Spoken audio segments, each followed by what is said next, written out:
I had a thing that on a box I was reading, lonely, was, and it said, why not come and be part of the Jaffa Cake community? And I thought... Well, he will. And I literally did. I was like, yeah, all right. There you go. And it was, do you know what? Wasn't that good. Do you think there's arms manufacturers who are marketing like their new guns? It's a gunny oney shooty bag. What's the man's head all burst apart, what? We call our cluster bombs clusters because they're clusters of fun. And bomb. And bomb, mainly and the bomb bit. OK, Sarah.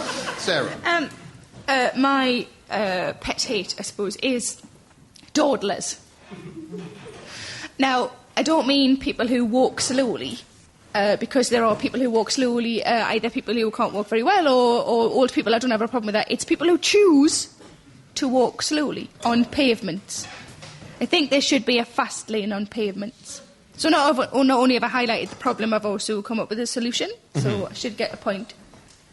No. Because, like, when I was a kid, in order for me and my sister to do things quicker, my mum would do the music from the silent films shows. So we would be sort of... Yeah, which you would do like that. And that just automatically makes you kind of pick up your speed, whatever you're doing. But I always think that in their minds, these people who are walking really slowly are clearly listening to, like, Louis Armstrong, We Have All the Time. And I just want them to... because I only passed my driving test a couple of years ago, and I walk on busy pavements like I drive. So I'll check up on my shoulder and I'll pull out. And then I walk past the dawdlers and I pull back in again. What overtaking people? No, but just that they have to keep in. There's an inside lane. There's an inside lane. Don't make the pavement more complicated than it has to be. But you know, like, when you go out, like, for a sandwich, and everybody's out at lunchtime, isn't it really irritating when people walk really slowly? And especially, I mean, London's really bad because people just stop. Like, people are irritating. Just people being everywhere. Oh, so you just go out in the night for sandwiches? Not for sandwiches. I don't mean that. I don't have a problem with on the way to the shop. Oh, I do. Because London's really bad because obviously there's a lot of tourists, so people just will walk along and then just stop in front of you. Am I the only one that finds that irritating? See? What is the matter with you people? See, it wasn't funny, but they agree.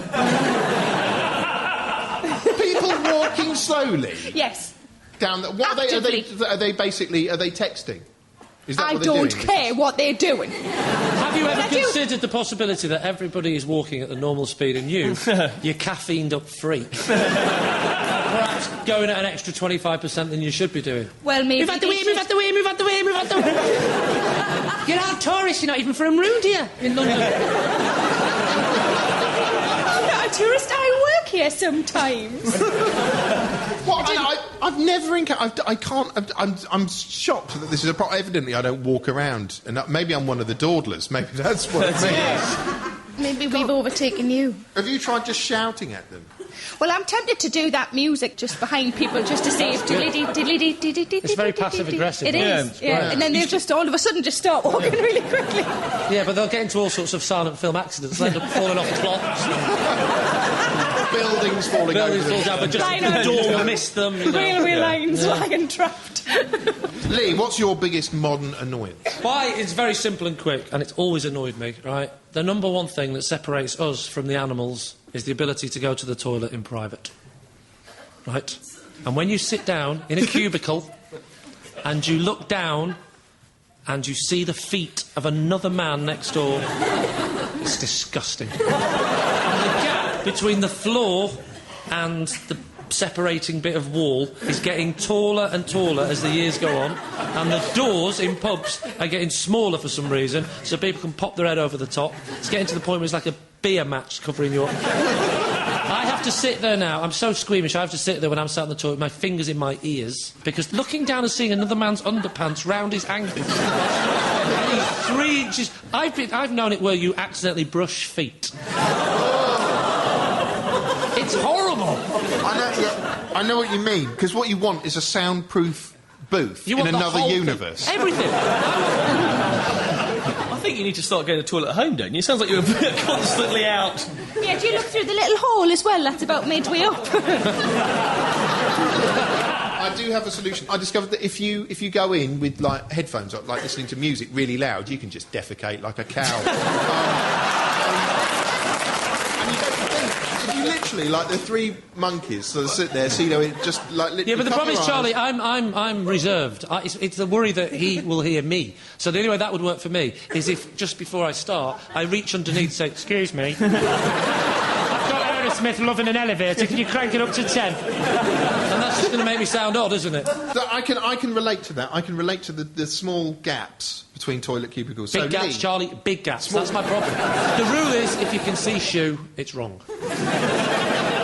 Well, Ian, yours was products with personality, horrible, fake, chummy personalities on the cartons. Sarah, yours is painfully slow walkers, dawdlers on the pavement. And Lee, it's the large, gaping gaps between toilet cubicles. That sounds wrong. It does.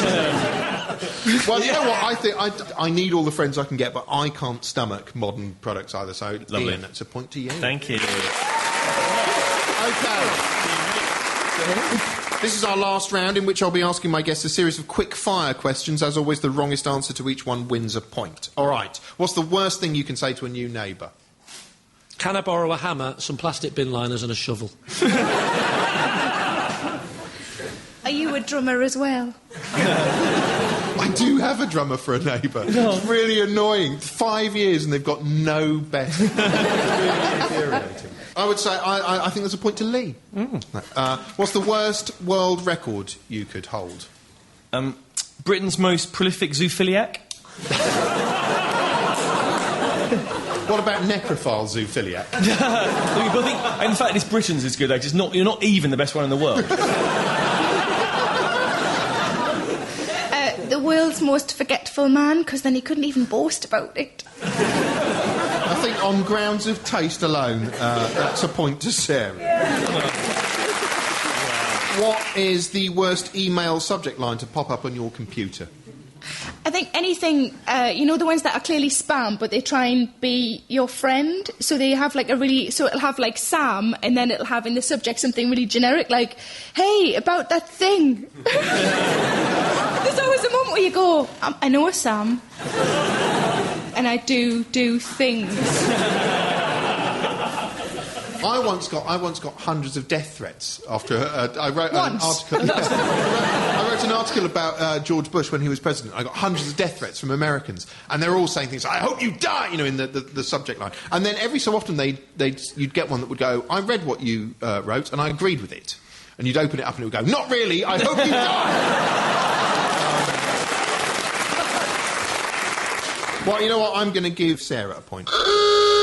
Well, that noise means we've reached the end of the show, making Sarah this week's worst contestant. Well done, Sarah. You're officially so wrong, you're right. Thanks also to Ian and Lee. Good night.